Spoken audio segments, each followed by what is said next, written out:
தீர்மானம் 2. கொள்கை எதிரிகள் மற்றும் பிளவுவாத சக்திகளுடன் என்றைக்கும் நேரடியாகவோ மறைமுகமாகவோ கூட்டணி இல்லை.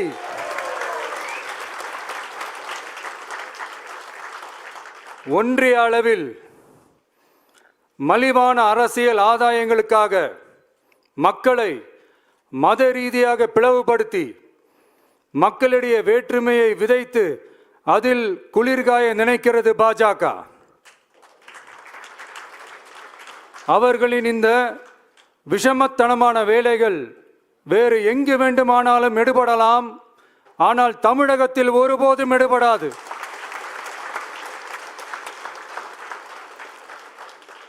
சமூக நீதியும் நல்லிணக்கமும் சகோதரத்துவமும் சமத்துவமும் ஆழமாய் வேரூன்றிய மண் இந்த தமிழ்நாட்டு மண்.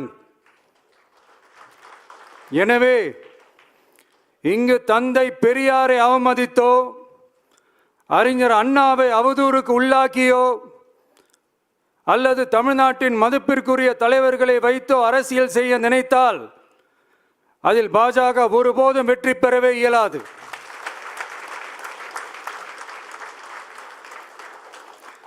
சுயநல அரசியல் லாபங்களுக்காக பாஜகவுடன் கூடி குழைந்து கூட்டணி போக திமுகவோ அதிமுகவோ இல்லை. நம் தமிழக வெற்றி கழகம்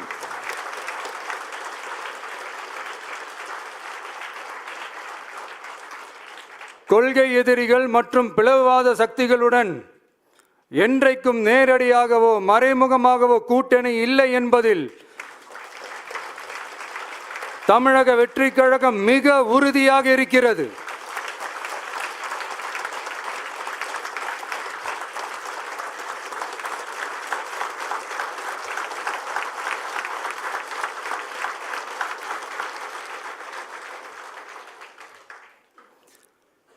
கூட்டணி என்றாலும் தமிழக வெற்றி கழகம் தலைமையில் அமையும் கூட்டணி எப்போதும் திமுக மற்றும் பாஜகவுக்கு எதிரானதாகத்தான் இருக்கும் என்பதையும் அதில் சமரசம் என்ற பேச்சுக்கே இடமில்லை என்பதையும் உறுதிப்பட செயற்குழு வாயிலாக தெரிவித்துக் கொள்கிறோம்.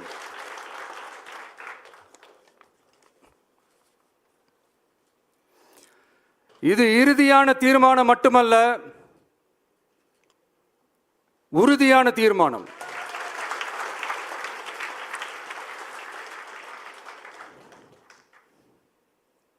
தீர்மானம் 1. நாம எல்லாருக்குமே வாழ்வாதாரம் இருக்கு, இல்லைன்னு சொல்லல. ஆனா நம்ம எல்லாரோட வாழ்வாதாரத்துக்கும் அடிப்படையா இருக்கிறதுல விவசாயிகளும் ரொம்ப முக்கியமானவங்க. அப்படிப்பட்ட நம்ம விவசாயிகளுக்காக அவங்க கூட நிற்க வேண்டியது நம்ம கடமை. அந்த கடமையை நாம சரியா செஞ்சே ஆகணும். கண்டிப்பா நாம விவசாயிகள் பக்கம் எப்பவும் நிற்போம் நிற்போம் நிற்போம், நின்னே தீருவோம். பரந்தூர் விமான நிலைய பிரச்சனை தொடர்பா தமிழ்நாடு முதலமைச்சர் மாண்புமிகு திரு மு.க. ஸ்டாலின் அவர்களுக்கு ஒரு கடிதம் எழுதியிருக்கிறோம். அதை நான் இங்க கொஞ்சம் படிச்சு காட்டுறேன். மாண்புமிகு தமிழ்நாடு முதலமைச்சர் அவர்களுக்கு வணக்கம். பரந்தூர் பகுதியில் விவசாய நிலங்களை அழிச்சிட்டு புது ஏர்போர்ட் கட்டுறதுக்கு எதிர்ப்பு தெரிவிச்சு அந்த பகுதியில் இருக்கிற பொதுமக்களும் விவசாயிகளும் வருஷ கணக்காக போராடிக்கிட்டு இருக்கிறாங்க. போராட்டத்தில் அவங்கள தமிழக வெற்றி கழகம் சார்பாக நான் போய் பார்த்தேன். அதுக்கு அடுத்த நாளே மக்கள் பாதிக்காத வண்ணம் விமான நிலையம் அமைக்கப்படும்னு உங்க கவர்மெண்ட் சார்பாக ஒரு விளக்க அறிக்கை வந்துச்சு. அந்த ஸ்டேட்மெண்ட்ல 1005 குடும்பங்கள் மட்டுமே பரந்தூரில் வசிப்பதால் விமான நிலையம் வந்தா பெரிய பாதிப்பு இருக்காதுன்ற மாதிரி சொல்லியிருந்தாங்க. மக்கள் பாதிக்காத வண்ணம்னா என்னங்க சார்? ஒன்று அந்த இடத்துல ஏர்போர்ட் வருதுன்னு சொல்லணும், இல்லை அந்த இடத்துல ஏர்போர்ட் வராதுன்னு சொல்லணும். ரெண்டுமே அந்த அறிக்கையில் இல்லை. வெறும் 1005 குடும்பங்கள்னா உங்களுக்கு அவ்வளவு சாதாரணமா போச்சா சிஎம் சார்?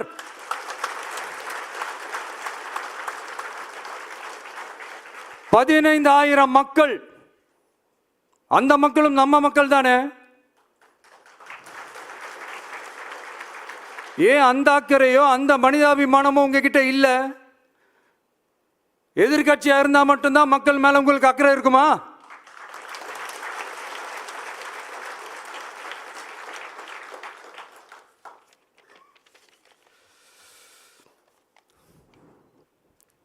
நூற்றுக்கணக்கான ஏக்கர் விவசாய நிலங்களை,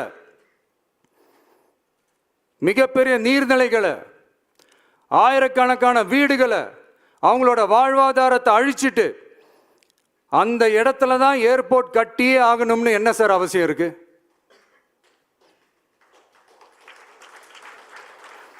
அப்புறம் எப்படி சார் நீங்க உங்களை மக்களின் முதல்வர்னு நான் கூசாம சொல்றீங்க?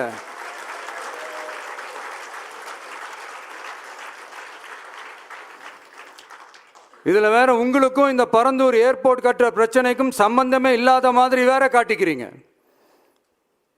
ஆனா ஏர்போர்ட்டுக்காக பரந்தூரை பரிந்துரை செஞ்சது உங்க கவர்மெண்ட் தான் ஒன்றிய விமான போக்குவரத்து துறை அமைச்சர் சில மாதங்களுக்கு முன்னாடி சென்னை வந்திருந்தப்போ சொன்னார்.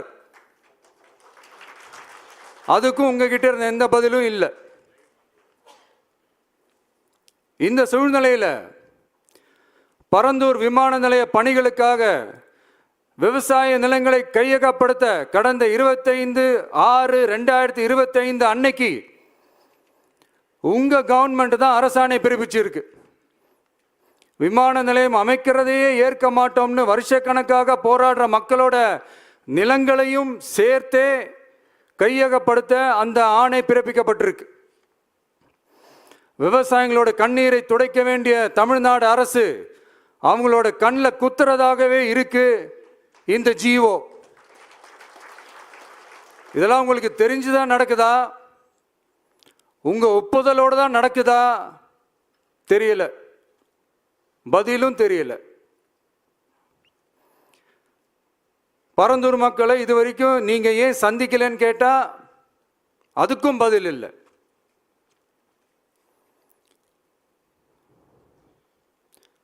நான் இந்த பரந்தூர் போராட்டக்காரங்க அந்த மக்களை ரீசெண்டாக நான் சந்தித்தேன். அவங்க சொன்னதையெல்லாம் கேட்கும்போது உண்மையிலேயே ரொம்ப கஷ்டமாக இருந்தது. இப்போவும் ஒன்றும் குறைஞ்சிடல சிஎம் சார்.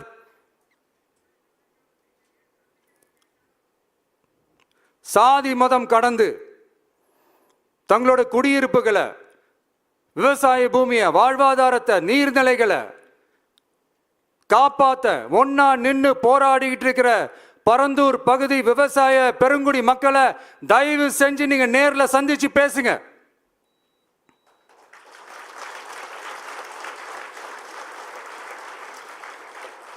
உங்களுடைய அமைச்சர்களோ இல்ல உங்களுடைய அதிகாரிகளோ பேசக்கூடாது. நீங்களே நேரில் சந்திச்சு பேசணும். அந்த இடத்துல விமான நிலையம் வராதுன்ற உத்தரவாதத்தை அவங்களுக்கு நீங்க கொடுக்கணும்.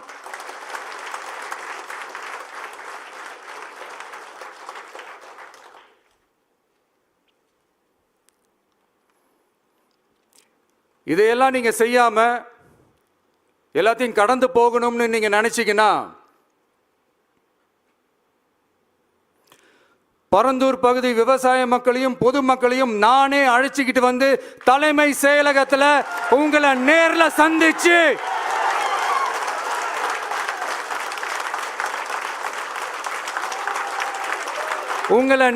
சந்திச்சு முறையிடுற நிலைமை உண்டாகும். அப்படி ஒரு சூழலை நீங்க உருவாக்க மாட்டீங்கன்னு நான் நம்புறேன். அதையும் மீறி அப்படி ஒரு சூழல் வந்துச்சுன்னா நான் ஃபேஸ் பண்ண தயாரா இருக்கேன்.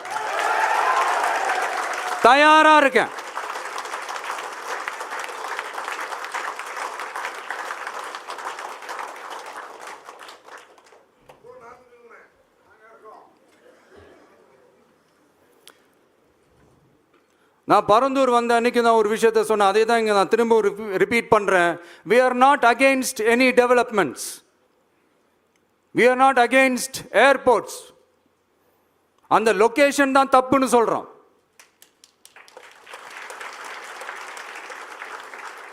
இதை நாங்கள் மட்டும் சொல்லலை, ஏவியேஷன் சேஃப்டி எக்ஸ்பர்ட்ஸ் மென்ஷன் பண்ணியிருக்கிறாங்க. that place is not fit for airport. Pilots அங்கே ஏர்கிராஃப்டை லேண்ட் பண்ணுறதுக்கு they might face a lot of problemsன்றது கூட அதில் மென்ஷன் பண்ணியிருக்கிறாங்க. அது மட்டும் இல்லை, அந்த வாட்டர் பாடிஸை அழிச்சு அதுக்கு மேலே ஏர்போர்ட், அந்த பில்டிங்ஸ், அந்த ரன்வேஸ் இதெல்லாம் வந்ததுக்கு அப்புறம் ஒரு மழைக்காலமோ இல்லை ஒரு floods டைம்லையோ the whole Chennai city will be flooded.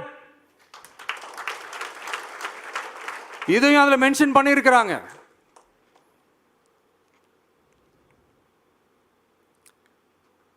So இதெல்லாம் மைண்டில் வச்சுக்கிட்டு தயவு செஞ்சு ப்ளீஸ் டேக் அ கால்.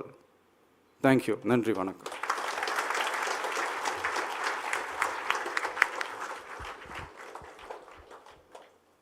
அனைத்து தீர்மானங்களையும் ஏற்றுக்கொள்வோர் ஆம் என்க.